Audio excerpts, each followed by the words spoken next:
and welcome to a special edition of Mysteries of the Superstition Mountains, because today we are going to be meeting with Arizona's official state historian, Marshall Trimble, and he's going to tell us all about Skull Cave up by Canyon Lake. So let's take it away, Marshall.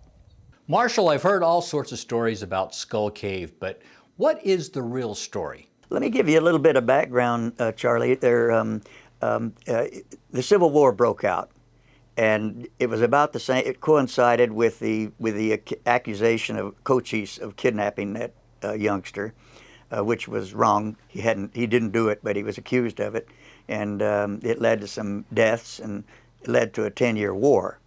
Well, the forts in Arizona were abandoned about that time, so there was no real military presence here.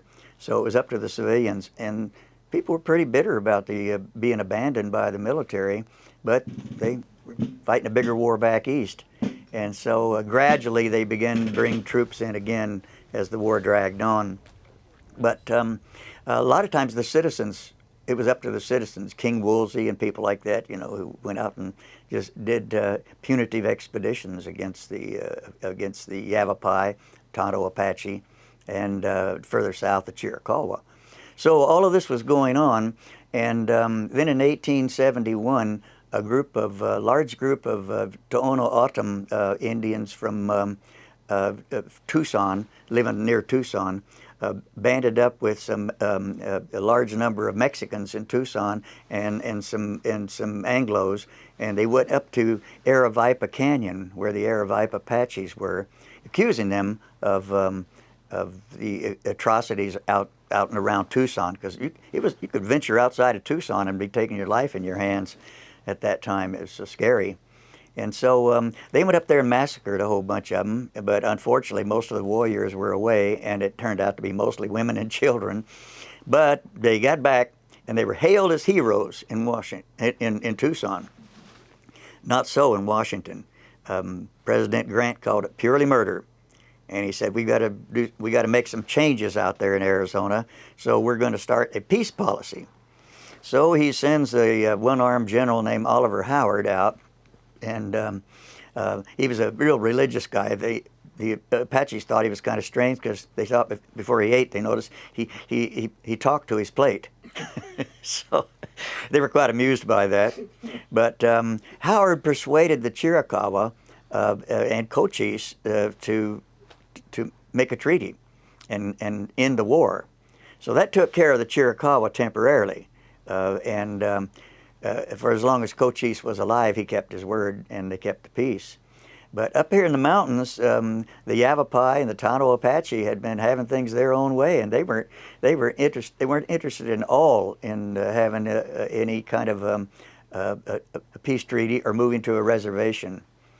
And General Crook had been brought in to quell the problems, because the other generals had been inept, incompetent, and so Crook believed, he'd been around long enough, and he believed that it was in the best interest of the Indians, the Tonto Apache and the Yavapai and all, to give up those old ways. Too many people were coming in, and pretty soon the whites were going to be overwhelmingly large in number, and they're just going to go out and kill them, or exterminate them, because that was the attitude, as extermination. And so he thought, we've got to bring them in, and we've got to get them out there and have them. They've got to stop raiding the Pima Indians in the villages along the rivers down there, and they've got to give it up. We want to make ranchers out of them and farmers, and it was something the Indians were interested in at the time. They were doing okay as raiders. This is what they knew. This is what they did. All right, well, let's go beyond local government here as far as the Native Americans, the Indians go, and talk about the federal government. How did they feel about the Indians? President Grant decided to, it was smart. We know what kind of a general he was in the Civil War. He thought, we'll make it a two-pronged thing. We'll have the olive branch, we'll extend the olive branch and the saber, and give you a choice. And so Crook decided to tried to tell them to come in. He gave them, it was General Order number 10, to come in. You've got till November 15th. Anybody out after November 15th will be considered hostile. And then here was the wonder of Crook's work as a general at this time. When he came out here, the pack trains were just haphazard, and the troops companies would go out, and they'd be out a week and run out of supplies. The pack trains would break down or whatever, and so he just streamlined the pack trains, brought in real good packers, brought in good stock, and so that was his first contribution. The other one was that he believed that Apache scouts would do the job. They tried other Indians, but didn't have nearly the success. And Yavapai, he thought, we find these, and he said, I want the wilder ones the better. The wilder ones the better. And we're going to go out there, and his orders were bring in, keep the women and children alive, if at all possible, and also, if all possible, get the men to surrender. Don't kill them, bring them in. I'd rather bring him in alive and work with him. And something about Crook, he had the respect of the natives more than any other general. Crook was, and I think the reason was Crook straight talked. He didn't lie. And when he died, many years later, one of the chiefs up in the northern plains said, he never lied to us. And that was a good epitaph, you know, for General Crook. So, but they knew he was a dogged boy. He was a bulldog in battle, and he ordered the troops into the field. They were coming out from Fort Verde, Fort McDowell, Camp Thomas. Let's see, Fort Grant, and Fort Apache. All of these, they were scattered all over what was called Apacheria, which is really the central mountains of Arizona, those rugged central mountains of Arizona. And they will start crisscrossing in the field. He ordered them to go out and don't come back. Don't return in 5 days and say you ran into problems like they were doing before he got there. He said, no excuses given. You stay in the field until we call you in. And we'll keep them moved. We'll keep them moving around. If you don't catch them, you might drive them into another unit over here somewhere else, because they're just crisscrossing through the Tonto Basin and the Central Mountains, the Superstition Mountains, Sierra Anchas, and all those. So it really was working, and it was a winter campaign. We hit them in winter when they are all holed up in their little hidden canyons and places like that, their little sanctuaries, and keep them destroy their supplies, burn them out, sort of like Carson did with the Navajo during the Civil War, destroy their food supplies. And so it was working, and it was getting very frustrating to these tribes, because no matter where they went, but the reason that wherever they went, they could be found was that other bands of their people. And so people would always ask, how come these bands would go against each other? Well, what they didn't realize, and Crook did, was that some of these bands hated each other as much as they did the whites. And that's what Crook counted on. So he would find these bands that were at odds with another band, and then he'd recruit them and enlist them in the army as scouts and pay them. And it was quite a prestigious thing, you know, to be on that, getting paid for your work. So he had great success, and this was his strategy, and that's when he went out. So on November the 15th, they had not come in yet. Nani, Chatty, Delche, and a number of the Yavapai and Tonto Apache were still out there and still raiding and still doing what they'd always done. So he's got the troops in the field, and now it's just a search, looking for different bands and keep them moving and get them all stirred up. So by December, he has got now Major William Brown of the 5th Cavalry and Captain Jim Burns, commander at Fort McDowell. Brown was the commander at Fort Grant, and this was the old Fort Grant down in Aravaipa Canyon. And so Brown leaves with his patrol. He's got 2 columns of cavalry and about 30 Indian scouts. And they go north, follow the San Pedro across the Gila River, and from the Gila River they go further north up into the Globe area, around the Pinal Mountains, around where Globe is, and then they kept going, and they went over to the Sierra Ancha, and they didn't find anybody. They didn't see anybody. So that's about where Roosevelt Lake and all that is today, in that area.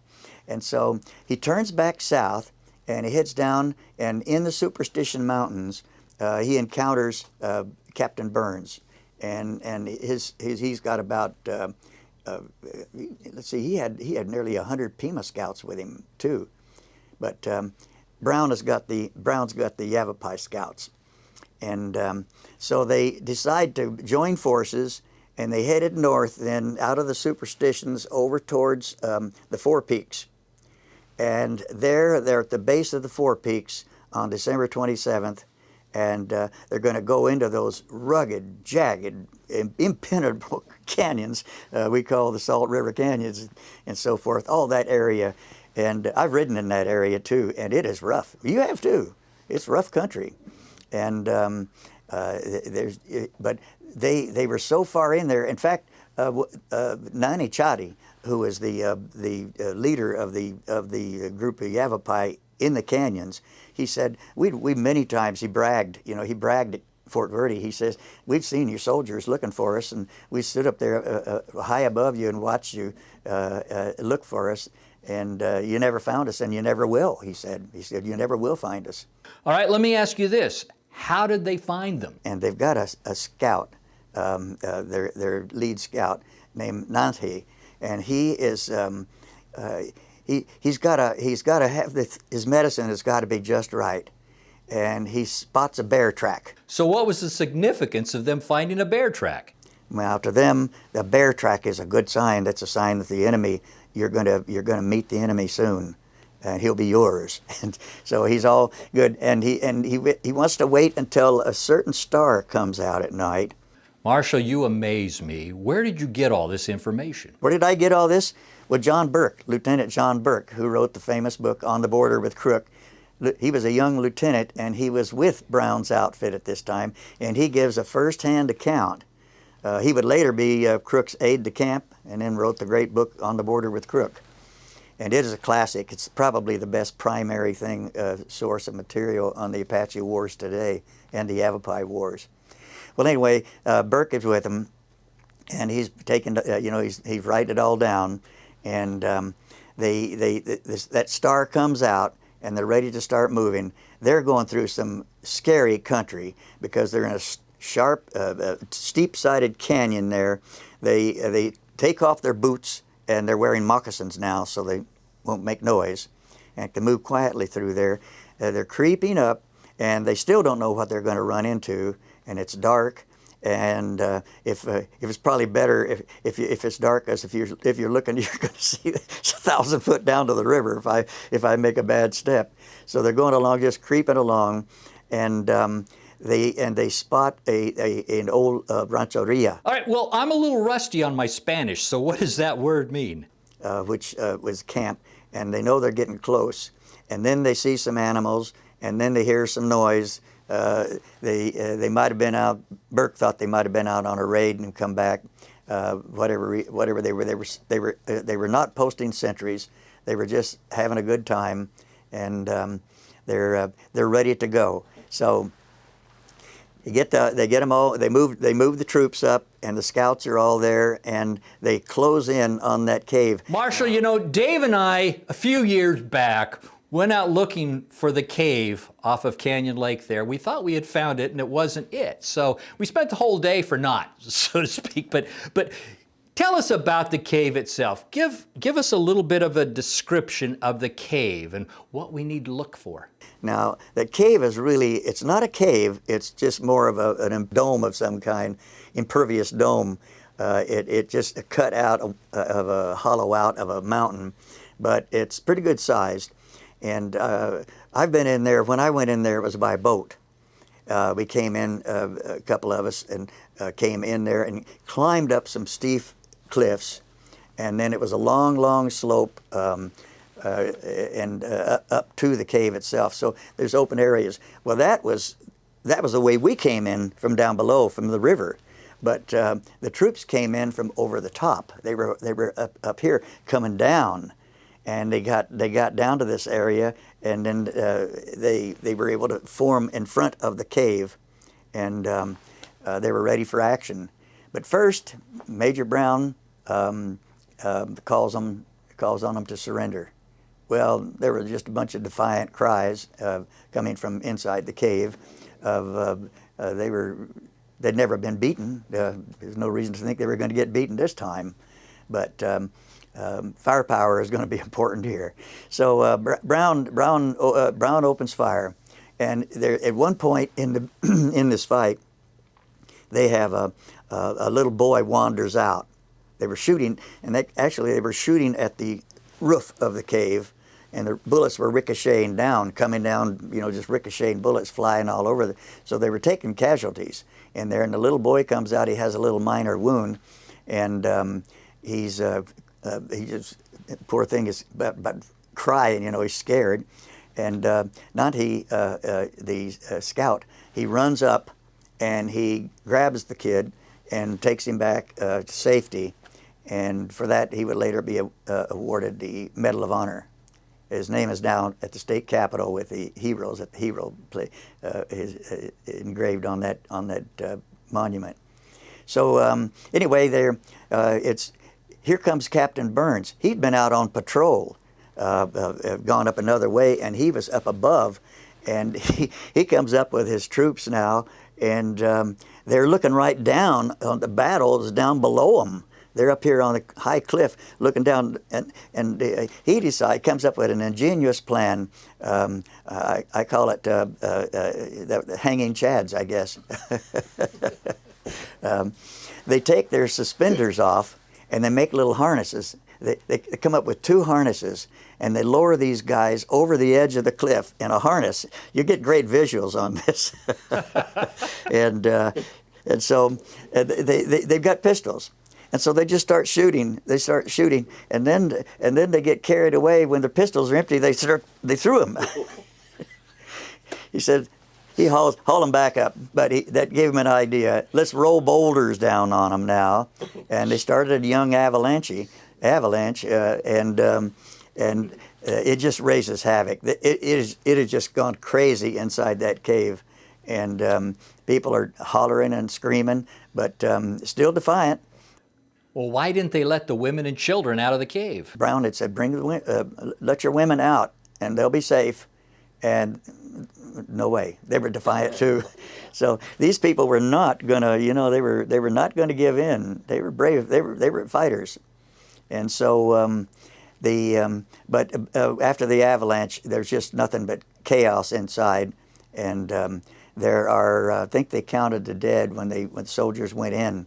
They counted the dead, and there had been about 76 in there, and about 57 of them were warriors. So there were several women and children among the dead.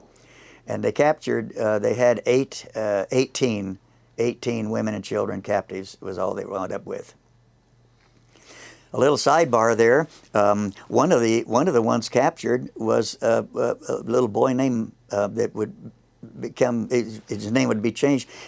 Captain Burns adopted him, a young boy about maybe 8 years old, and Captain Burns actually raised him and got him educated. And when Captain Burns died, General Merritt took over the raising the kid, and they named him Mike Burns, and he wrote his biography years later. And it's available. That biography is available. How long did the battle last? The lasted till noon. The battle had started probably about daybreak, when they could see where you were, and it lasted for several hours. Mm-hmm. And by that time, one of the captives said, there are our people all over this canyon, and they're going to be coming, for you. So Brown and Burns had decided, we don't even have time to bury the dead here. They just buried the one scout was killed. And they just left the dead in the cave? And we got to get out of here. And they went back over the top with the captives, and they sent an advance group down for medical help. They did not have corpsmen or medics with them in those days, or any kind of a doctor. Later on, that would be part of the standard operating procedure. But there were no medical supplies, which is even for your own people. Many of us know Canyon Lake, but before that, you know, it was a big canyon, Salt River Canyon. So what was the terrain like trying to get up to that It cave? was almost impenetrable because you had the river in there, the Salt River in there, so there wouldn't have been a whole lot of room. With a lake there now, it's much easier to get in there. You just get a boat and go up right to where the cave is. But there, you know, it was a very difficult trail. But these people, this is where they lived. This was their home. Why didn't they come from below? It would have been a difficult climb to get up there because if you came in from the river, and the troops came in from above, but most of the time you came up the canyon, followed the river, and then they went up into this. This gave them a commanding view too from that cave of anybody coming in. They could see they could see anybody looking for them. But that was so rough. The soldiers had a hard time going and negotiating that. And again, the scouts. This was their old playground. You know, these Yavapai scouts. They knew that area well. And Nanti had been there and lived there, and so he knew the area. And then he'd had a falling out with bands. You know, it was a band thing that he was vengeful. So I don't know what the problem, what the band, but these bands did fight and fiercely, and the Apache the same thing. And this was the way that you could get good scouts. Okay, at the time of this battle, was there any mining going on in the canyon? Oh no, Down in that area? no mining or anything like that. Nothing going on. It was just wild country, and it was some of the wildest. The soldiers commented, and Burke especially commented, that this was the wildest country in the whole United States, and it was a perfect place for the Apache and Yavapai to have their lairs. But they left the dead ones in the cave, and it would be 1906 when Jeff Adams, who would later be, I'm sure you run across his name with the Dutchman. Yes, I have. And Jeff Adams later be sheriff of Maricopa County, and he was taking a picnic in there with a woman, and they just happened to wander in there, and here were all these bones, and it's quite a date. Yeah. Don't take her to dinner. Let's just let's just go picnic in the up at the Salt River Canyon. So. Let's see, and there still would have been no dam there. They were still building the dam at that time, way up at Roosevelt. Mm-hmm. But yeah, that's. I guess he loved the wild country. Maybe she did too. I hope so. And they just stumbled upon the cave? Yeah, because the whole thing was forgotten, and but with the casualties, 76 casualties are dead. That was the most costly to the Indians battle in the entire history of the Indian War, of the Arizona, because never, not even the Battle of Apache Pass, did the Apaches have any kind of, or I say Apache, they were Yavapai Apache, and have that many casualties as they did there at Salt River Canyon that day. Marshall, we've talked about the date that it was found. What was the exact date of the massacre? 1872. It was December 28th, 1872, and that pretty much broke the back of the resistance. A couple of months later, they had another one at Turret Butte, which is over on the Verde. Marshall, have you ever actually been to the cave? Yeah, and I remember thinking, this is really hallowed ground. Oh, okay. And I knew it would be to the Yavapai, and it should be to anybody, because of what happened there. And people would trash, just trashing the place. so maddening to go out there and see that, and just think, you should take your hat off when you come here, and like you do the Alamo. Were the bones ever given a proper burial? Yeah, the bones were picked up by the Avapai people and given a proper burial. Oh, okay. So and I believe at McDowell, at Fort McDowell. Okay, so they brought him out of there after later on. Would be Yeah, about 1906, or did they? It would have to be after that. Yeah, and because the fort Fort McDowell was abandoned in the 1890s, the end of the Indian Wars, and then it was turned over to the